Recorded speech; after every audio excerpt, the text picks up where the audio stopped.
An airline trade group says more than 42.5 million people will fly over the holidays. Flying is still considered the safest way to travel, but passengers who were aboard a flight that made an emergency landing at Chicago's O'Hare Airport back in October are questioning the airline's evacuation procedures. CBS News travel editor Peter Greenberg shows us what passengers need to do in an emergency. American 383 Heavy stopping on the runway. Seconds before takeoff, Flight 383 came to an abrupt stop. Its right engine engulfed in flames. Everyone on the right side of the plane jumped up and jumped onto us because as soon as the explosion happened, there was fire. Ahmed Furno is one of 18 passengers involved in a lawsuit against American Airlines and the plane's manufacturers, Boeing and General Electric. Among the allegations is that American Airlines failed to instruct passengers on proper and safe evacuation procedures. But on this cell phone video, the plane's overhead bins are seen in the open position, an indication that some passengers took their carry-on bags with them when they left the plane.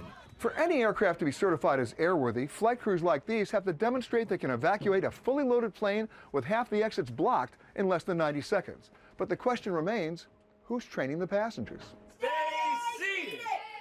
In this cabin simulator, flight attendants are trained how to evacuate a fully loaded plane. Leave everything! Pauline Harrison is a safety instructor with Delta Airlines. Our biggest challenge is that people do want to take their luggage off the aircraft. Why in the world would you stop and take a selfie or take a bag or anything like that? But we live in a selfie world where everybody wants to take that selfie. Yes, sir, but that person that does that is going to keep you from getting out of that aircraft.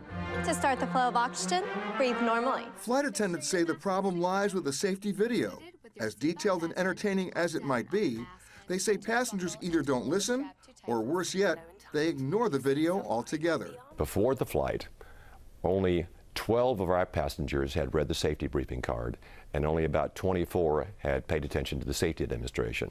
Chesley Sullenberger was the captain on board the legendary flight now known as the Miracle on the Hudson. He says it may not be until people die during an evacuation that the traveling public finally pays attention.